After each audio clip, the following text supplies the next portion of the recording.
Hey there, long time no see. I know it's been a while since I posted here on my YouTube channel.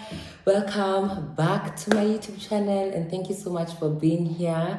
I'm really excited to be back with another video. Of course, this is also another video where I'm reading out my writing to you, and I'm really excited for this topic. I think it could really raise a lot of I don't know, conversation in Nairobi about the state of our sex lives here in Nairobi as women. So, this is an article that I wrote in November last year, 2021, and I was writing it honestly at a point in my life where I was just so frustrated about the dating scene in Nairobi. I think I had just gone through a lot of really frustrating and disappointing sexual experiences, and I was just so over it. So that's when I wrote this article. So there's definitely a lot of resentment and bitterness in this article, but I still feel like there's a lot of truth in it. So sit down, grab a cup of coffee, tea, or let me actually serve you some tea, in this video. But yeah, let's just get right into the video and then we can discuss it afterwards. So the topic of today's article is Sex and the City Kanairo edition. If you live in or have ever visited Nairobi and been out in the streets, you've probably heard of the phrase, Nairobi is a big bedroom. I discovered the true meaning of this when I moved back home to Kenya a couple of years ago. Before, my dating life in Cape Town was so different. Yes, I was seeing multiple guys at the same time, but all from different circles and backgrounds. That kept things fun and interesting while at the same time protecting me from messy situations. Nairobi is the complete opposite. Everyone knows everyone here. I think it's a certain middle-class group of Kenyans who live in Nairobi, take their children to the same schools, hang out at the same places, and consequently end up dating the same exact group of people. I also feel like there's so much of a copy culture here in Nairobi where when one thing, place, or even person trends, everyone else will be rushing to grab a piece of it. Lol. It's actually quite frustrating trying to navigate the dating scene here in Nairobi. You meet one guy who you like and find out he's dated the sister to your best friend and it ended horribly. It's like everyone here just dates each other. No family or friendship boundaries. And let me not start on how hard it is to find a man in Nairobi who is actually faithful and isn't screwing the next thing in a skirt. Wow. I actually used to enjoy dating and meeting new people in Cape Town, but here I dread it. But us girls also have wants that sometimes need to be satisfied. So you meet a guy, you know you're not that into him, but you're hoping to have a few good dates with him, have sex, be satisfied, and leave. The problem is that in my experience, the sex is almost always whack and disappointing, leaving you unsatisfied. I don't know if it's a Kenyan man thing, where they don't see the need to please women in bed, but whatever it is, needs to stop. And no, I'm not saying all Kenyan men don't know how to fuck, but a majority of these men seriously have no clue what to do when it comes to pleasing women in bed. And don't get me started on the fuck boys who go around screwing all the mamas and claiming how great they are in bed. These are the worst of the worst. They will disappoint you to the maximum. They think everything is about them and will expect you to please them with nothing in return. They also don't usually know how to use their dick. Lol. As I said, I don't know if it's just a Kenyan man thing or what. I've had quite a few sexual partners in the past from various areas in the world, and I always found that the white men I dated were always more keen to please me in bed. It was all about me. But this could also just have been because of the fetish white men place upon black women, which is a whole other topic. Anyway, even with the Africans I've dated like Nigerians, I always felt taken care of and attended to in bed. So what's really going on here in Nairobi? I'll never forget when I asked my ex to go down on me early in our relationship, and he looked so taken aback and even went on to say that he's not used to going down on women. But then will proceed to ask me to give him a blowjob. What nonsense is that? Kenyan men, please start going down on all your women. Actually, start with that before anything else, and learn how to do it properly too. Ask her questions, don't be biting her clit. Lol. I actually put up a poll on my Insta stories a couple of months ago and had a discussion with my Insta fam about what is really happening in the sexual streets of this Nairobi. The results really shocked me. I asked the ladies whether their best sexual experience was with a Kenyan man, and most of them said yes, it was. Half of them then went on to say that their men know how to please them in bed. Of this half, most of them said they rarely ever orgasm. So what does this mean?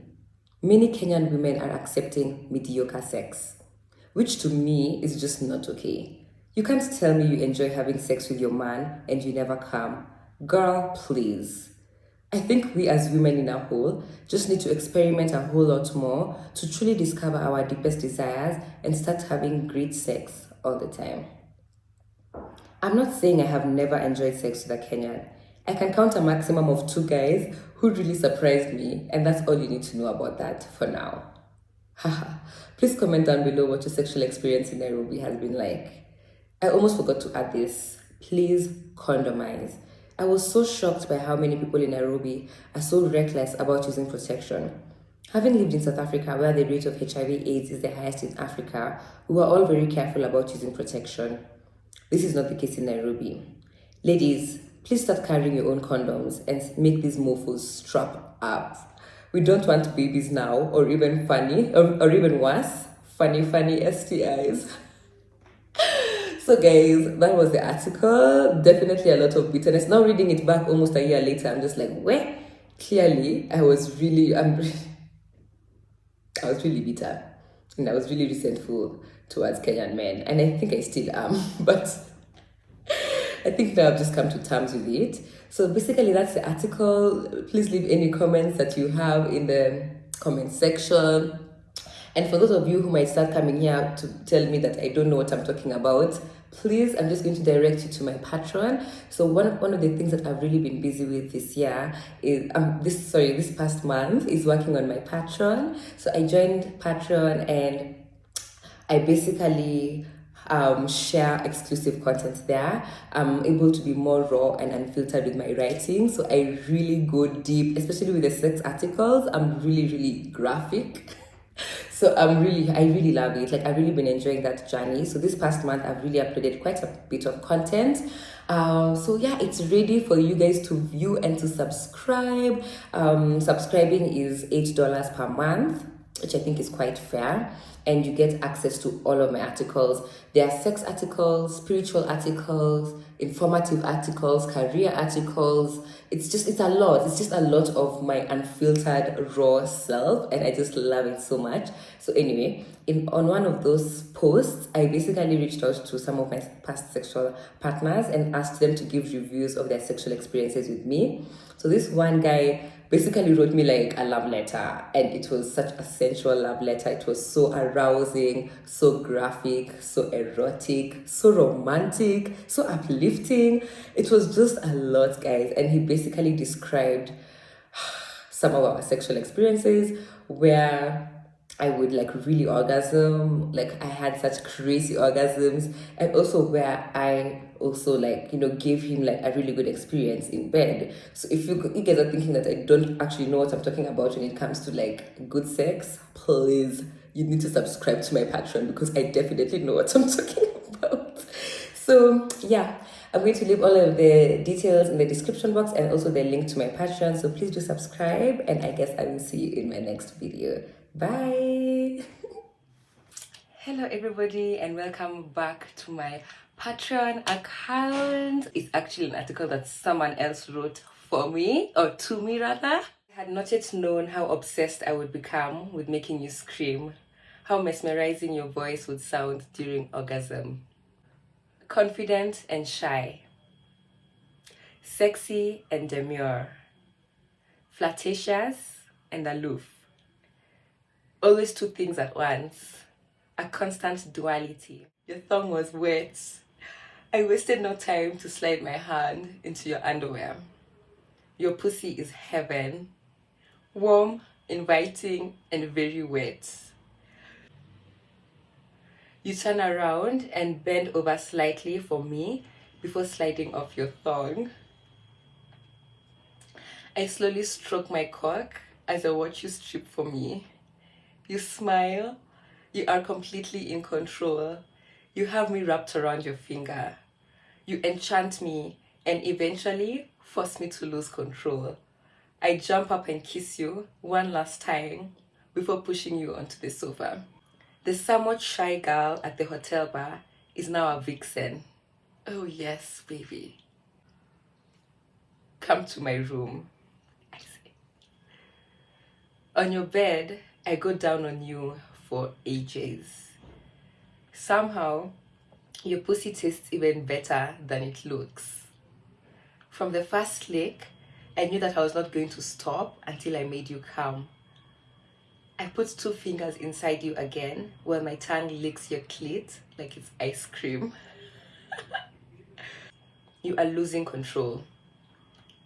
And then it happened. Your pussy erupts and you squirt everywhere. Your breathing is completely erratic. I'm in awe of your beauty. Your cum drifts down my neck and I lean back so I can admire the next explosion. Oh my god. Wow. You maintain so much poise, grace, and beauty, even when overcome by it all. I look up at a goddess in all her glory. Your beauty becomes otherworldly as you squat a third time, this time all over.